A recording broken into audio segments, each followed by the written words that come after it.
I am on Facebook, and I am on Twitter. So come be my friend. Hello everybody. So it has been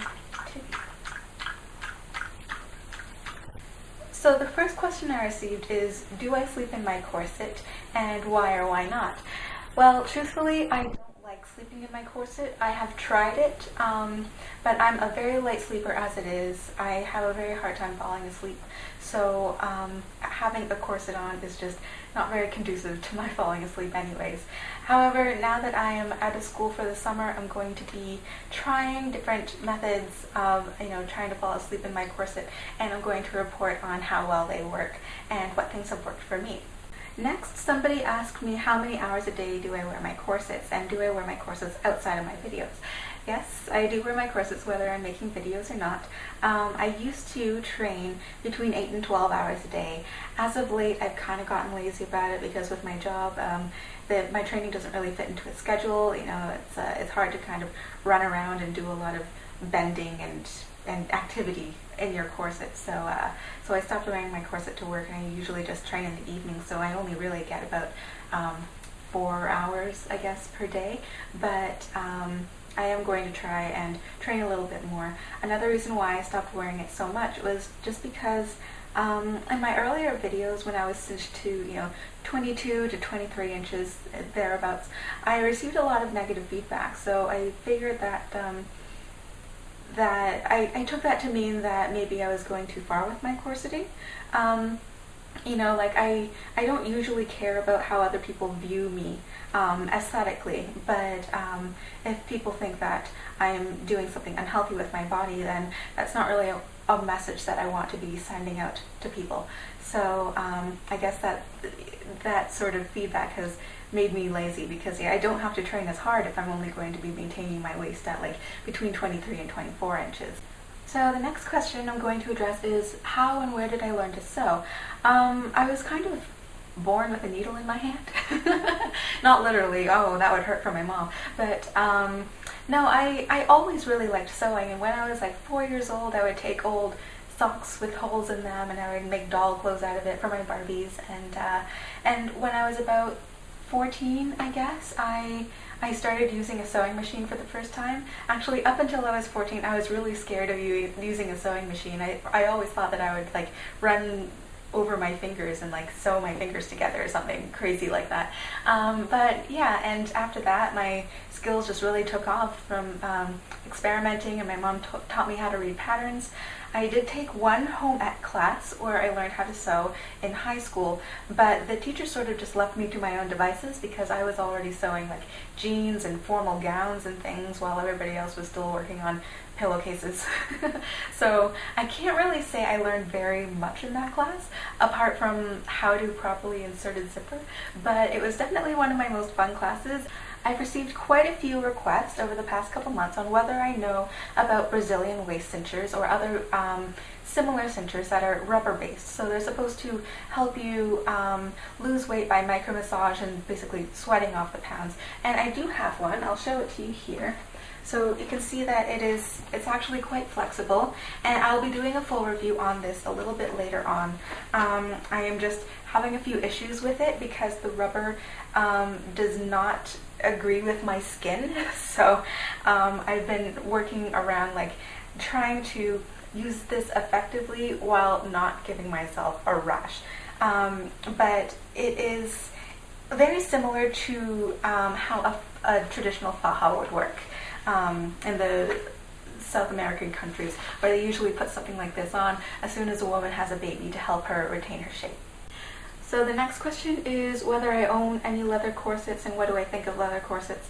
I do have one leather corset, and it's not the best quality. It's a really cheap off-the-rack corset that I got from Pakistan, and I like the look and the feel of leather. It's very steampunk, it's very edgy, but I don't wear it all that often just because I get a lot of flack about it from the animal activists around here. I do have some leather coats, but I bought them all secondhand. I try to buy secondhand whenever possible, and I will be posting a video exclusively on leather a little bit later on, just explaining my morals and views pertaining to it. I have no problem with other people who wear leather. I know it's quite popular in the fashion industry, and it's very durable. It lasts a long time, and but one thing is that I'm scared to work with it. It shows off every little pinprick, every little mistake that you do, because it's not a self-healing fabric. So if I were to make any garments out of leather, I would practice that same pattern over and over and over again until I got it perfect, and then I would make it out of the leather just to make sure that I got it right the first time. So I received quite a few messages from various males asking me if I'm ever going to be showing off my shoes or stockings or various undergarments in any future videos, and the short answer is no. That is not what this channel is about. I am not really all that interested in the whole burlesque exhibitionist side of things. I am more interested in the Victoriana side of corsetry. So you will not be seeing any of my underwear in any future videos. Granted, yes, the corset was an undergarment 100 years ago, but it is perfectly accepted as an outer garment today. So, the extent that I would go to is, wearing a low-cut top or a short skirt for cosplay reasons, but not for, actual practical going outside everyday reasons. And I believe that you can be perfectly attractive and perfectly desirable being fully clothed, like whatever happened to leaving a little bit to the imagination. If I can make my own corsets, then why do I own so many off-the-rack corsets? And I'm guilty. I admit that I have a very serious corset addiction. Variety is the spice of life? I don't know.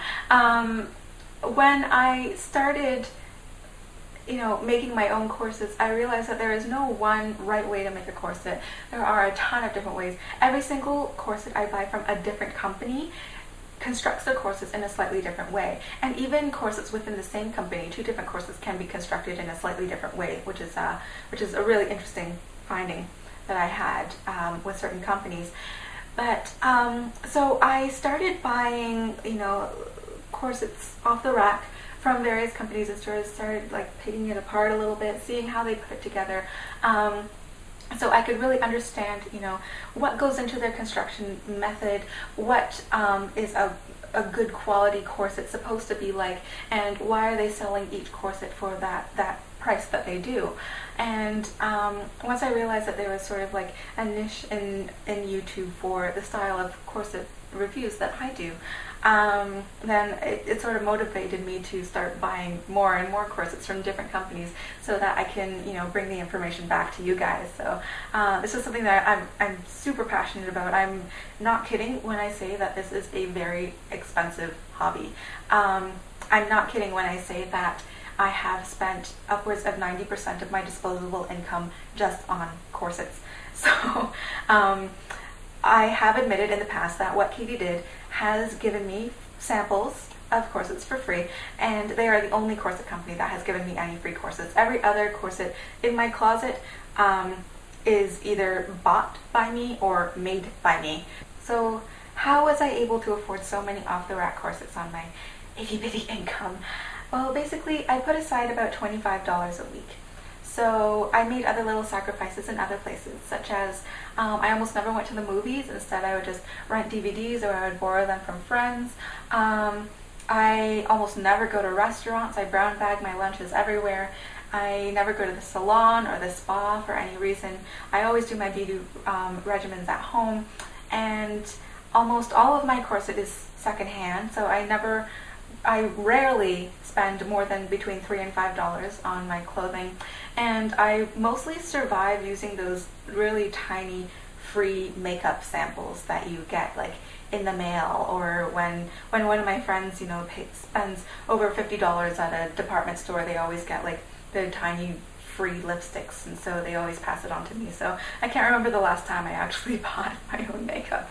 So, you know, doing little things like that help me save, you know, $25 a week, and so about $100 a month is enough to get you one off-the-rack corset per month. And so I was doing that for a while, but now that my situation has changed, you know, I'm putting more of my money towards, you know, savings and food and things like that. I openly admit I have way too many off-the-rack corsets. So I think that's the end of this episode of Q&A and idle corset chatter. So I hope you enjoyed it. I hope you got a good taste of what other videos are going to be coming up soon. And so I will talk to you all later. Bye.